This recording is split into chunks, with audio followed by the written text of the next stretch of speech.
Good morning, students. I hope you have seen my previous lecture on periodic classification of elements. सबसे पहले तो मैं sorry कहना चाहता हूँ कि कल कुछ टेक्निकल इश्यूज की वजह से मैं लेक्चर नहीं अपलोड कर पाया। तो आज हम टॉपिक के लास्ट बिट को स्टडी करने वाले जिसका नाम है पीरियोडिक क्लासिफिकेशन ऑफ एलिमेंट्स। तो जैसे आपको पता होगा लास्ट लेक्चर पीरियोडिक क्लासिफिकेशन से रिलेटेड सभी जो कॉन्सेप्ट्स थे वो मैंने आपको बताए थे। आज के लेक्चर में हम उसी बिट को आगे बढ़ाने वाले और लास्ट बिट है इस टॉपिक का जिसका नाम है कैरेक्टरिस्टिक्स ऑफ पीरियोडिक टेबल। तो वो हम आज स्टडी करने वाले और बहुत ही इंपॉर्टेंट बिट है। इस पर जितने चाहे उतने ऑब्जेक्टिव टाइप क्वेश्चंस बन सकते हैं और आपको पता होगा अगर आप इस टॉपिक का एक्सरसाइज देखोगे तो आपको मैक्सिमम क्वेश्चन पूरे के पूरे ऑब्जेक्टिव ही नजर आने वाले हैं। तो ज्यादातर ये क्वेश्चन इसी पार्ट पर पूछे जाते हैं जो पार्ट में आज आपको पढ़ाने वाला हूँ। ओके, और उसी के साथ कल के लेक्चर में जो पढ़ाया था उसको भी एक जस्ट रिवाइज कर लेते हैं हम और बाद में हम नेक्स्ट पार्ट की ओर जाते हैं। ओके, तो लास्ट लेक्चर देखो मैंने आपको क्या पढ़ाया था शेयर। तो देखो अब लास्ट लेक्चर पीरियोडिक टेबल के बारे में मैंने आपको इंपॉर्टेंट इंफॉर्मेशन दिया था, तो उसी इंफॉर्मेशन को हम आगे बढ़ाते हैं अब। Okay, so share periodic table में जैसे आपको पता होगा there are share 1 minute. Okay, तो देखो ये पीरियोडिक टेबल है हमारा। पूरे पीरियोडिक टेबल में 118 एलिमेंट्स प्रेजेंट है। ओके, 118 एलिमेंट्स प्रेजेंट होते हैं पीरियोडिक टेबल में। ओके, उसमें से 92 एलिमेंट्स क्या होते हैं, नेचुरली ऑकरिंग होते हैं, हमारे नेचर में एग्जिस्ट करते हैं। बचे वाले एलिमेंट नेचर में एग्जिस्ट नहीं करते हैं। जो पीरियोडिक टेबल है हमारा उसका नाम है long form of modern periodic table. मतलब जो वर्जन हम फॉलो करते हैं पीरियोडिक टेबल का उसे long form of periodic table कहा जाता है। ओके, इसके बाद शेयर इसके बाद पूरे 118 एलिमेंट जो है हमारे पीरियोडिक टेबल के इसे हम 4 ब्लॉक्स में डिवाइड करते हैं, S block, D block, P block और एफ ब्लॉक। ठीक है, तो group number 1 and group number 2 contain S block, group number 3 to group number 12 contain D block, group number 13 to group number 18 contain P block, और ये जो lanthanide और actinide series है इनको कलेक्टिवली हम एफ ब्लॉक कहते हैं। ठीक है, तो याद रखना। इसके बाद मैंने आपको बताया था कि कुछ जो ग्रुप्स है उनको स्पेशल नाम होते हैं। जैसे फर्स्ट ग्रुप के जो एलिमेंट्स होते हैं उसको अल्कली मेटल्स कहते हैं हम, क्योंकि हाईली रिएक्टिव मेटल्स होते हैं। उसके बाद सेकंड ग्रुप के जो एलिमेंट्स होते हैं ये हमारे अर्थ क्रस्ट के नीचे हमें मिलते हैं, इस कारण इन्हें हम अल्कलाइन अर्थ मेटल्स कहते हैं। ओके, इसके बाद डी ब्लॉक के एलिमेंट्स को हम ट्रांजिशन एलिमेंट्स कहते हैं। ओके, क्योंकि इनके लास्ट के 2 ऑर्बिट्स इनकम्प्लीट होते हैं। और एफ ब्लॉक के एलिमेंट्स को हम इनर ट्रांजिशन एलिमेंट कहते हैं, क्योंकि इनके लास्ट के 3 ऑर्बिट्स क्या होते हैं, इनकम्प्लीट होते हैं। ओके, तो ये बीट है related to the D block, F block, S block. और पी ब्लॉक से रिलेटेड अगर बताना हो तो सीयर जो 17 ग्रुप का जो एलिमेंट्स होते हैं उनको हेलोजेंस कहते हैं हम, हाईली रिएक्टिव नॉन मेटल्स होते हैं ये। और 18 ग्रुप के जो एलिमेंट्स होते हैं उन्हें हम इनर्ट गैसेस कहते हैं, नोबल गैसेस कहते हैं। ये कोई भी रिएक्शन में कभी भी पार्टिसिपेट नहीं करते हैं। ओके, तो ये कंसेप्ट है just related to the modern periodic table. Okay, तो सभी बिट्स आपको अच्छे से समझ में आ गया है ऐसा मैं उम्मीद करता हूँ और आगे की बिट की ओर जाता हूँ। जैसे आपको पता होगा पीरियोडिक टेबल में ये जो जिगजैग लाइन है लास्ट लेक्चर में ड्रॉ करके बताया था आपको, इस जिगजैग लाइन के नीचे जितने भी है उतने सब एलिमेंट्स मेटल है।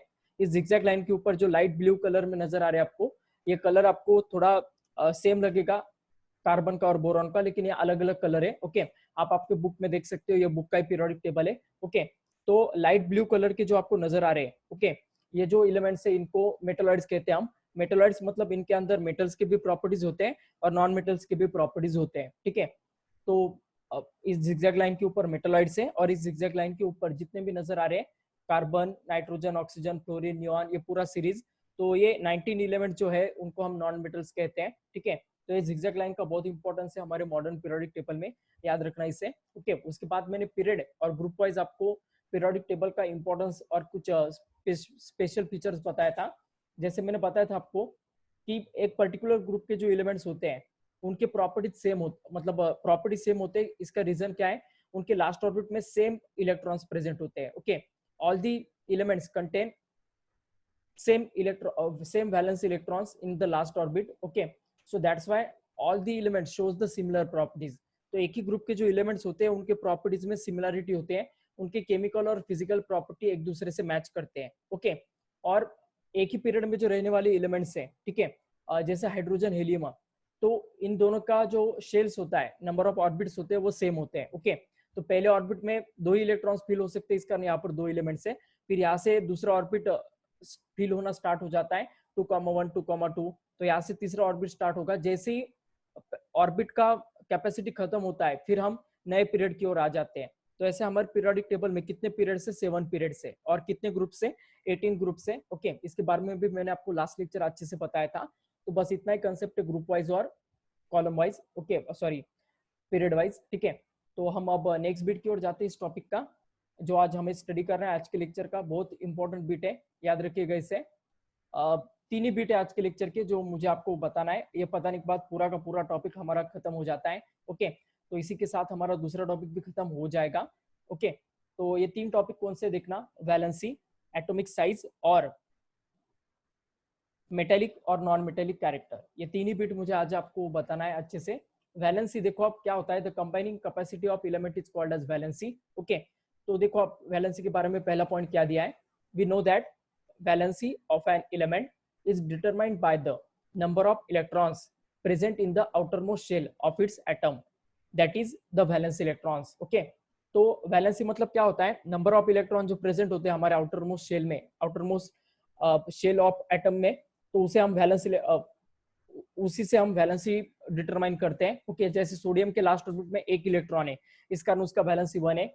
मैग्नीशियम के 2 है, इस कारण उसका 2 है। तो लाइक दैट हम वैलेंस इलेक्ट्रॉन से डिसाइड करते हैं कि किसी भी पर्टिकुलर एलिमेंट का वैलेंसी कितना होगा। ओके, तो यही पहले पॉइंट में बताया। दूसरा पॉइंट क्या है अब देखना, if you go down the group, अगर हम एक ही ग्रुप में नीचे की ओर जाते हैं टॉप टू बॉटम, तो क्या होगा उन्होंने वो बताया, valence electron in the outermost orbit are same, hence valency remains constant while going top to bottom in a periodic table. तो उनका क्या कहना है, देखो अब अगर हम एक पर्टिकुलर ग्रुप में टॉप टू बॉटम जाते हैं, जैसे ये पहला ग्रुप है, इसमें मैं टॉप टू बॉटम जाने की कोशिश करता हूँ, तो क्या होगा देखना अब, हाइड्रोजन का एक ही इलेक्ट्रॉन है जो फर्स्ट ऑर्बिट में रहता है, लिथियम का इलेक्ट्रॉन कॉन्फ़िगरेशन 2,1 है, सोडियम का 2,8,1 है, पोटेशियम का 2,8,8,1 है। तो क्या समझ में आ रहा है आपको इन चारों का इलेक्ट्रॉन कॉन्फ़िगरेशन देखने के बाद, कि सभी जो ग्रुप 1 के एलिमेंट्स हैं उनके लास्ट ऑर्बिट में कितने इलेक्ट्रॉन से, only 1 electron. That's why the valency of first group element is 1। Okay, तो फर्स्ट ग्रुप के आप और भी एलिमेंट्स है, ये फ्रांसियम तक आप जा सकते हो। तो सभी एलिमेंट्स में आपको हाइड्रोजन से फ्रांसियम तक सभी एलिमेंट जो है सभी का वैलेंसी 1 ही रहेगा। ये स्पेशलिटी मॉडर्न पीरियोडिक टेबल का। अगर आप टॉप टू बॉटम जाते हो मॉडर्न पीरियोडिक टेबल में, तो वैलेंसी ऑलवेज रिमेन्स कांस्टेंट, मतलब वैलेंसी चेंज ही नहीं होगा, सेम रहेगा, इसी को कांस्टेंट कहा जाता है। Okay, so in a particular group valency always remains constant if you go top to bottom in a modern periodic table. ठीक है, अब इसके बाद हमें लेफ्ट टू राइट जाना है मॉडर्न पीरियोडिक टेबल में, उसके बारे में क्या बताया उन्होंने वो देखते हैं हम। Third point, if we go left to right in a modern periodic table, then valency at first increases and then after decreases। ठीक है, तो इसी को मैं एग्जांपल वाइज बताता हूँ। तो एक पर्टिकुलर पीरियड लेते हैं हम, सेकंड वाला पीरियड में लेता हूँ, जिसमें कौन से एलिमेंट्स है, lithium, beryllium, boron, carbon, nitrogen, oxygen, fluorine और नियॉन। तो ऐसे एलिमेंट से ग्रुप पीरियड सेकंड में। ठीक है, तो अगर मैं लिथियम से नियॉन की ओर जा रहा हूँ, मतलब एक कौन से साइड से कौन से साइड जा रहा हूँ मॉडर्न पीरियोडिक टेबल के, लेफ्ट हैंड साइड से राइट हैंड साइड की ओर। ओके, तो लेफ्ट हैंड साइड से राइट हैंड साइड की ओर जाते वक्त वैलेंसी में क्या चेंज आता है ये हमें अब देखना है। तो देखो आप, लिथियम का इलेक्ट्रॉन कॉन्फ़िगरेशन 2,1 है, बेरिलियम का 2,2 है, बोरॉन का 2,3 है, कार्बन का 2,4 है, नाइट्रोजन का 2,5, ऑक्सीजन का 2,6, फ्लोरीन का 2,7 और नियॉन का 2,8 है। तो इनके वैलेंसी देखते हैं तो हम कैसे होने वाले, देखो अब, लिथियम का 1, बेरिलियम का 2, बोरॉन का 3, कार्बन के लास्ट ऑर्बिट में 4 इलेक्ट्रॉन से, इस कारण ये 4 इलेक्ट्रॉन को दे भी नहीं सकता है और 4 इलेक्ट्रॉन गेन भी नहीं कर सकता है, तो बड़े प्रॉब्लम में होता है कार्बन। ओके, तो इसी के बारे में हम एक पूरा का पूरा चैप्टर ही आपको दिया है, तब मैं अच्छे से कार्बन के बारे में आपको बताऊंगा, जिसका नाम ही है कार्बन कंटेनिंग कंपाउंड। एक पूरा का पूरा चैप्टर इस अकेले एलिमेंट पर दिया है। ओके, तो कार्बन का जो वैलेंसी होता है वो 0 होता है, क्योंकि 4 इलेक्ट्रॉन देना या फिर लेना पॉसिबल नहीं होता है, इस कारण इसका वैलेंसी 0 होगा। नाइट्रोजन का 3 होगा क्योंकि इसके लास्ट ऑर्बिट में 5 इलेक्ट्रॉन है, ऑक्सीजन का 2 होने वाला है, फ्लोरीन का 1 होने वाला है और नियॉन का 0। तो इससे क्या समझ में आता है, वैलेंसी कैसे बढ़ रहा है, 1 2 3, उसके बाद 0 हो रहा है, बाद में फिर से 3 to 1, मतलब वैलेंसी तो पहले बढ़ रहा है और बाद में फिर से क्या हो रहा है, कम हो रहा है।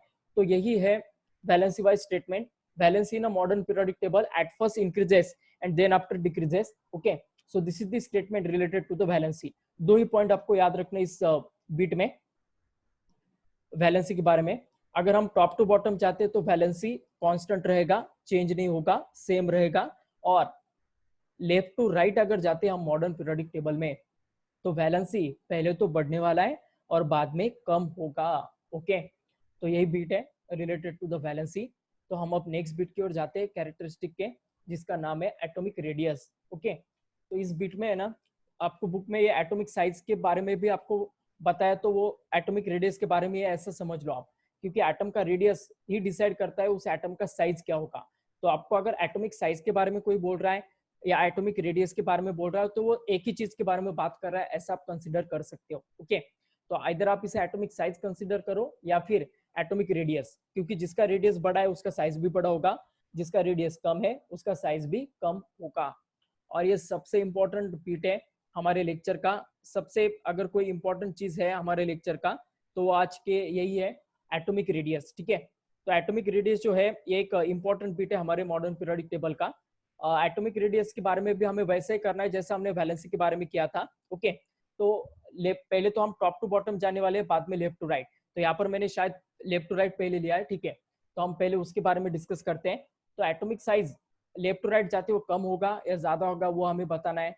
उसके बाद टॉप टू बॉटम जाते वक्त एटॉमिक साइज बढ़ता है या कम होता है, यह हमें इस बीट में डिस्कस करना है। ठीक है, तो पहला बीट देखो आप, we find that atomic radius goes on decreasing while going from left to right in a modern periodic table. The reason behind this is as follows. Okay, तो ये न्यूमेरिकल पक्का पकड़ लेना आप कि कोई ना कोई एग्जाम में आपको जरूर पूछा जाएगा। पूरे 10वीं के साल में आपके बहुत सारे एग्जाम होते हैं, स्कूल के होते हैं, क्लास के होते हैं, और फाइनल एग्जाम भी होता है।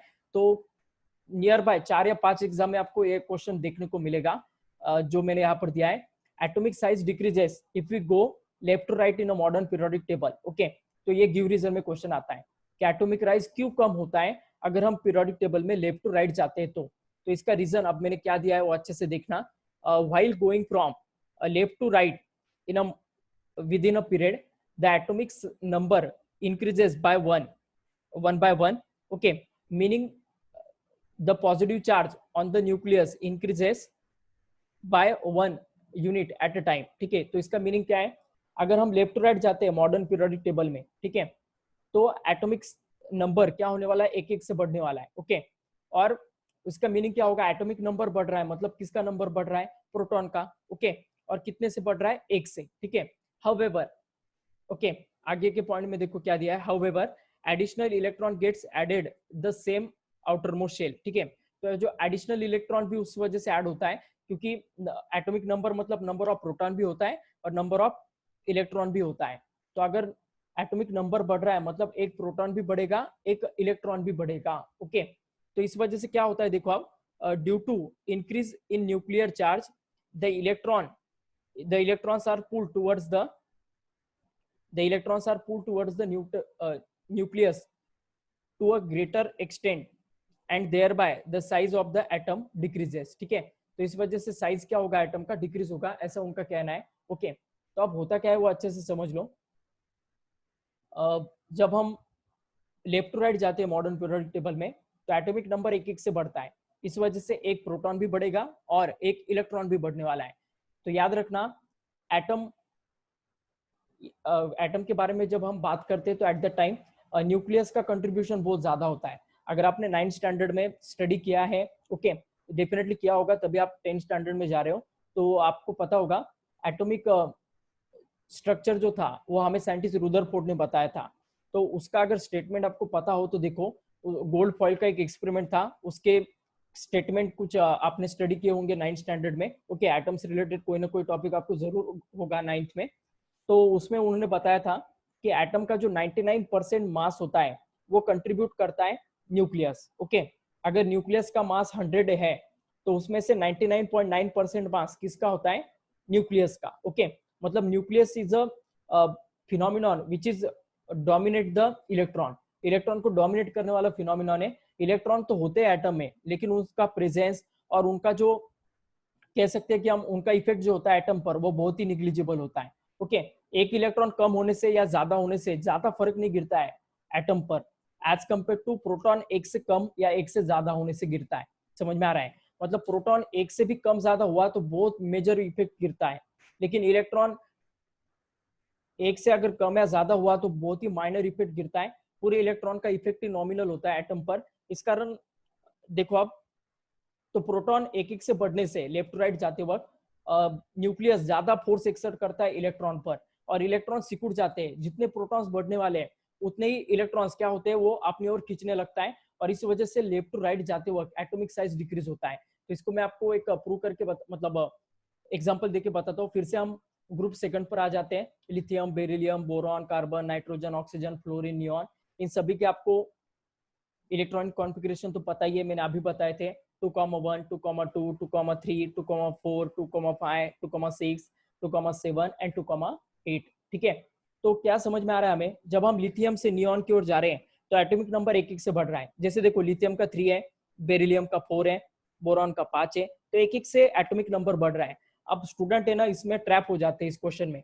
उनको क्या लगता है, वो क्या रॉन्ग लॉजिक लगा देते हैं कि अगर एटॉमिक नंबर बढ़ रहा है मतलब कुछ ना कुछ बढ़ रहा है एटम का, और इस वजह से उसका साइज क्या होगा, ज्यादा होगा। ऐसा वो रॉन्ग लॉजिक लगा देते हैं, लेकिन ऐसा होता नहीं है। प्रैक्टिकली क्या हो जाता है, एटॉमिक नंबर बढ़ने से नंबर ऑफ प्रोटॉन बढ़ते हैं। जैसे लिथियम में 3 प्रोटॉन्स है और बेरिलियम में 4 प्रोटॉन्स है। इस कारण ये 3 जो लिथियम के प्रोटॉन्स है ये कम फोर्स एक्सर्ट करते हैं इलेक्ट्रॉन पर। इस कारण इलेक्ट्रॉन उनसे थोड़े ज्यादा डिस्टेंस पर होते हैं। इस कारण लिथियम का साइज क्या होता है, बड़ा होता है। ओके, अगर हम उसके कंपैरिजन में बेरिलियम की बात करें तो बेरिलियम के न्यूक्लियस में कितने इलेक्ट्रॉन से कितने प्रोटॉन से 4 है। तो जितना न्यूक्लियस फोर्स एक्सर्ट करेगा लिथियम का, उससे ज्यादा फोर्स एक्सर्ट करेगा बेरिलियम का, क्योंकि आप बेरिलियम के न्यूक्लियस में कितने प्रोटॉन से 4 है। ओके, इस कारण लिथियम के न्यूक्लियस से जो एक्सर्ट होने वाला पुल है उससे ज्यादा पुल बेरिलियम एक्सर्ट करेगा। इस कारण जो वैलेंस ऑर्बिट होगा बेरिलियम का वो कॉन्ट्रैक्ट हो जाएगा टुवर्ड्स द न्यूक्लियस। इस कारण धीरे धीरे लिथियम से अगर हम बेरिलियम, बेरिलियम से बोरॉन, बोरॉन से कार्बन, नाइट्रोजन और नियॉन तक जाते हैं तो धीरे धीरे धीरे धीरे धीरे धीरे साइज क्या होने वाला है, कम होते चले जाएगा। ओके, ये किस वजह से होता है, due to the increase in pull exerted by the proton. बस ये स्टेटमेंट आपको आंसर में दिखना जरूरी है। मिला तो आपको डायरेक्ट पूरे के पूरे मार्क मिल जाएंगे, और इतना ही आंसर लिखना है आपको जितना मैंने दिया है। ओके, इससे कम भी नहीं करना, इससे ज्यादा भी नहीं करना। ओके, इतना आंसर सफिशिएंट है, मोर देन इनफ है। कोई कुछ भी बोलेगा नहीं, आपको इतना आंसर लिखा आपने इस क्वेश्चन का। बहुत इंपॉर्टेंट क्वेश्चन है, याद रखिएगा इसे। अब इसका बात करते हैं हम। अब लेफ्ट टू राइट तो चलेगा हम पीरियोडिक टेबल में एटॉमिक साइज को देखते वक्त। अब हमें टॉप टू बॉटम जाना है। ओके, तो we find that while going down the group atomic size goes on increasing. This is because while going down a group, new shell is added. Therefore, the distance between the outermost electron and nucleus goes on increasing. As a result of this, atomic size increases in spite of the increased nuclear charge. Okay, तो देखो अब इसके बारे में भी हम बात करते हैं अब अच्छे से एक एग्जांपल लेकर। अब हमें टॉप टू बॉटम जाना है। जैसे हाइड्रोजन, लिथियम, सोडियम, इनके बारे में बात करें हम, टॉप टू बॉटम जा रहे हैं इस वजह से। तो लिथियम का एटॉमिक नंबर 2,1 है, सोडियम का 2,8,1 है। तो इससे क्या समझ में आ रहा है, लिथियम के सिर्फ 2 ही ऑर्बिट है, 2 ही शेल है, सोडियम के 3 है। ओके, तो 2 शेल का डेफिनेटली साइज कम होगा और 3 शेल का डेफिनेटली बढ़ने वाला है। तो अगर हम टॉप टू बॉटम जाते हैं पीरियोडिक टेबल में तो एटॉमिक साइज बढ़ने वाला है। लेफ्ट टू राइट जाते हैं तो कम होगा, टॉप टू बॉटम जाते हैं तो बढ़ने वाला है। तो सबसे ज्यादा साइज किसका होगा, जो सबसे लास्ट में बैठा हुआ एलिमेंट है उसका सबसे ज्यादा होगा, क्योंकि इसके 7 ऑर्बिट्स है। ओके, 7 ऑर्बिट्स है, इस वजह से इसका साइज तो सबसे ज्यादा होगा। समझ में आ रहा है? तो अगर हम पीरियोडिक टेबल में टॉप टू बॉटम जाते हैं तो एटॉमिक साइज बढ़ने वाला है, और लेफ्ट टू राइट जाते हैं तो एटॉमिक साइज कम होने वाला है। बस इतना ही मॉरल स्टोरी का। अब हम जाते हैं थर्ड बीट की ओर, जो लास्ट बीट है इस टॉपिक का, जिसका नाम है metallic and non metallic character. Slides में मैंने बहुत कुछ लिख कर दिया है, लेकिन मैं आपको शॉर्ट में बताता हूँ। ओके, शॉर्ट में मतलब कंसेप्ट तो पूरा बताने वाला हूँ, सिर्फ इतना पूरा एक एक करके पॉइंट न बताते हुए मैं आपको एक जनरल वे से सिंपल करके बताता हूँ इस बीट को, मेटेलिक और नॉन मेटेलिक कैरेक्टर के बारे में। ओके, तो एक स्लाइड लेते हैं हम, उसके बाद मैं आपको अच्छे से एक्सप्लेन कर सकता हूँ।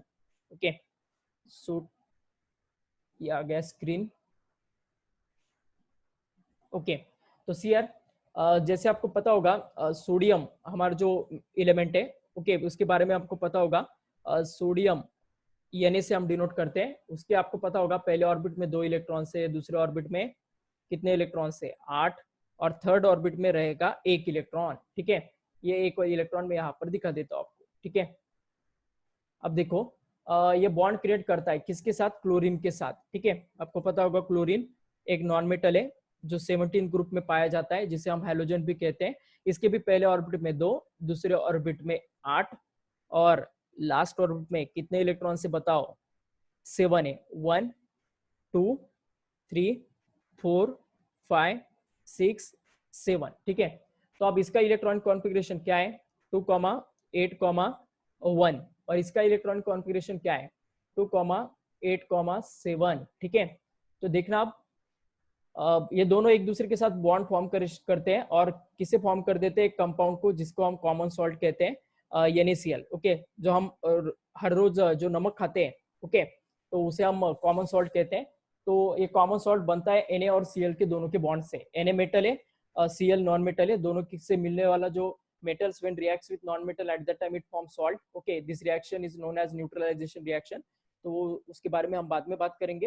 अब पहले देखते हैं हम, देखो अब ये मेटल है, इसके लास्ट ऑर्बिट में देखो आप 1 ही इलेक्ट्रॉन है, और इसके लास्ट ऑर्बिट में 7 इलेक्ट्रॉन है।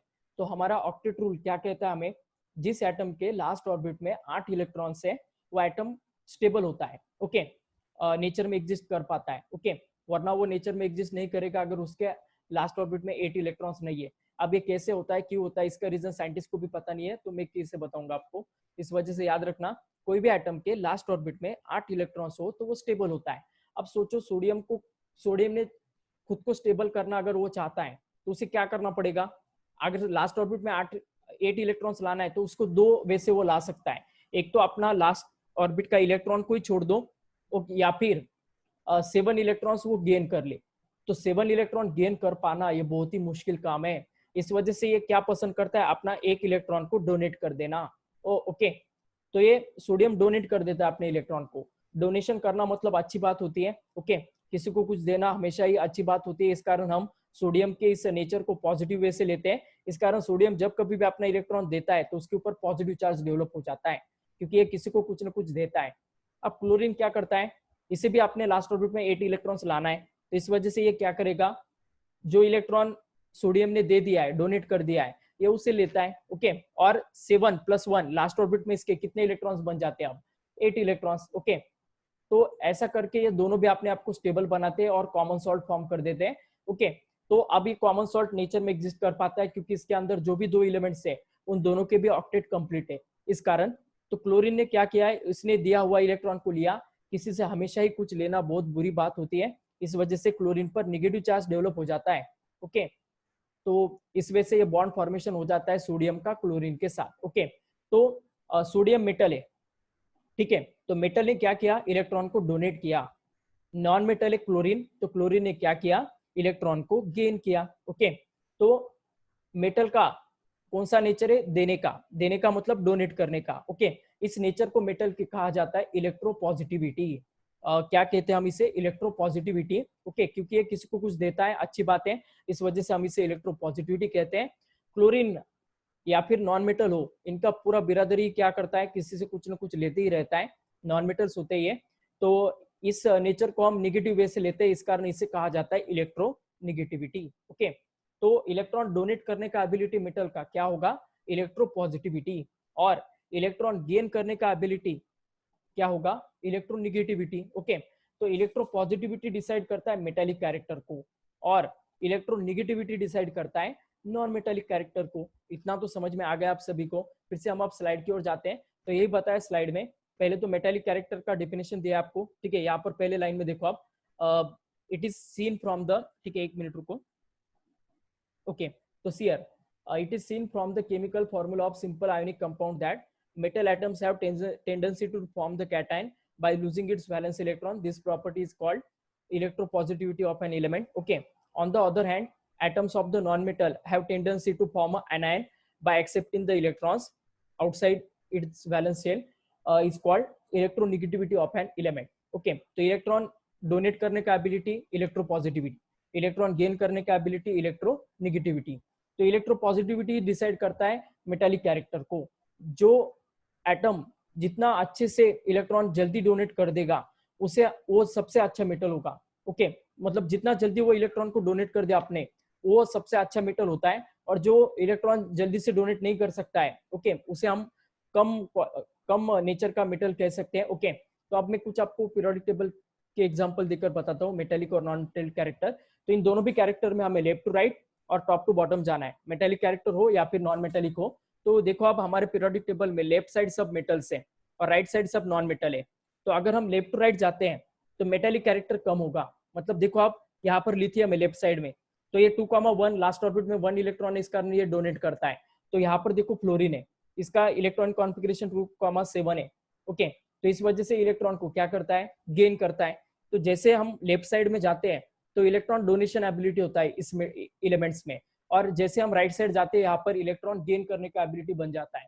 तो हम अगर लेफ्ट टू राइट जाते हैं मॉडर्न पीरियोडिक टेबल में तो मेटेलिक कैरेक्टर डिक्रीज होने वाला है, क्योंकि इलेक्ट्रॉन डोनेट करने का एबिलिटी धीरे धीरे कम होते चले जाता है।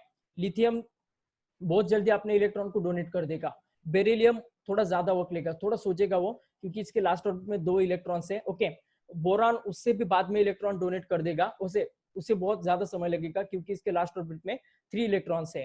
कार्बन तो कर ही नहीं सकता है डोनेट और गेन भी नहीं कर सकता, इस कारण ये मेटलॉइड के जैसा बिहेवियर होता है इसका, एग्जैक्टली नहीं होता है। कार्बन के बारे में बाद में करेंगे हम बात, क्योंकि एक्सेप्शनल थिंग है। ओके, इसके ऊपर एक चैप्टर ही दिया आपको, तो एट द टाइम मैं आपको अच्छे से बताऊंगा। नाइट्रोजन के लास्ट ऑर्बिट में 5 इलेक्ट्रॉन है, तो ये 5 इलेक्ट्रॉन को डोनेट करने का तो सोच ही नहीं सकता, इस वजह से ये गेन करता है। ओके, ऑक्सीजन भी गेन करेगा, फ्लोरीन भी गेन करेगा। तो मेटेलिक कैरेक्टर देखो आप, डोनेट करने का एबिलिटी जो है इलेक्ट्रॉन का, वो लेफ्ट टू राइट जाते वक्त कम हो रहा है, और यहाँ पर तो गेनिंग का एबिलिटी बन रहा है। तो metallic character left to right जाते वक्त कम होगा, और इसका उल्टा होगा नॉन मेटेलिक कैरेक्टर के बारे में। लेफ्ट टू राइट जाते वक्त नॉन मेटेलिक कैरेक्टर क्या होगा, बढ़ने वाला है। ओके, क्योंकि यहाँ पर सभी नॉन मेटल से, यहाँ पर सब मेटल से, तो दोनों भी चीजों का लेफ्ट टू राइट आपको समझ में आ गया। अब हम टॉप टू बॉटम जाते हैं मॉडर्न पीरियोडिक टेबल में, और मेटेलिक और नॉन मेटेलिक कैरेक्टर के बारे में बात करते हैं। तो देखो आप टॉप टू बॉटम जाते वक्त पहले लिथियम आ रहा है 2,1, बाद में फिर नीचे सोडियम आ रहा है 2,8,1। तो इसका वैलेंस इलेक्ट्रॉन सोडियम का थर्ड ऑर्बिट में, लिथियम का वैलेंस इलेक्ट्रॉन सेकंड ऑर्बिट में। ओके, इलेक्ट्रॉन जितना नजदीक हो न्यूक्लियस से उतना उसका कनेक्शन ज्यादा होता है। ओके, जैसे आपको पता होगा क्लास में अगर बच्चे बैठते हैं, ओके, क्लास में पूरे, तो फर्स्ट 2-3 बेंच पर बैठने वाले जो स्टूडेंट्स होते हैं उनका बॉन्डिंग टीचर के साथ बहुत अच्छा होता है। ओके, टीचर उनको कभी भी ज्यादा मारते नहीं है, लेकिन मतलब कोई भी टीचर मारता नहीं है, लेकिन एक जस्ट एग्जांपल के लिए आप समझ लो, वही अगर हम लास्ट बेंच के बच्चों का देखेंगे तो उनके साथ टीचर का बॉन्डिंग बहुत कम होता है, क्योंकि डिस्टेंस बहुत ज्यादा होता है। इस वजह से मैं कहता हूँ क्लास में हमेशा सामने बैठते जाओ। ओके, बॉन्डिंग ज्यादा बना रहेगा टीचर के साथ।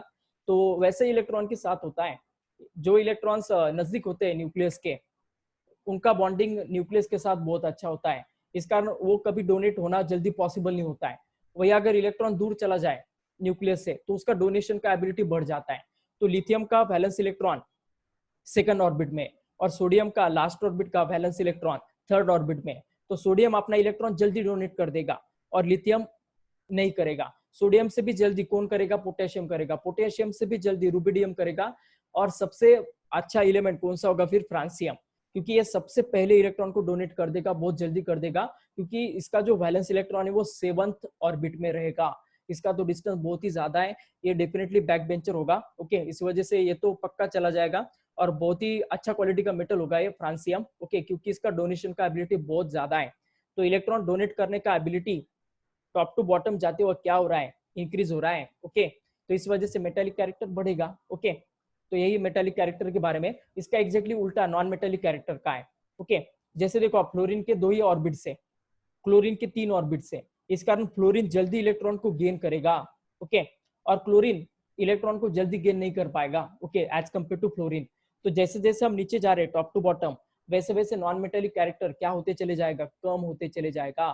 तो सबसे अच्छा क्वालिटी का नॉन मेटल कौन सा होगा, fluorine. Fluorine is the top non metal among all the non metals. इसका सबसे हाईली रिएक्टिव नेचर है नॉन मेटल का, जिसका नाम है फ्लोरीन, याद रखिएगा इसे। ओके, बहुत ही एक्सेप्शनल थिंग होते हैं इस पीरियोडिक टेबल में।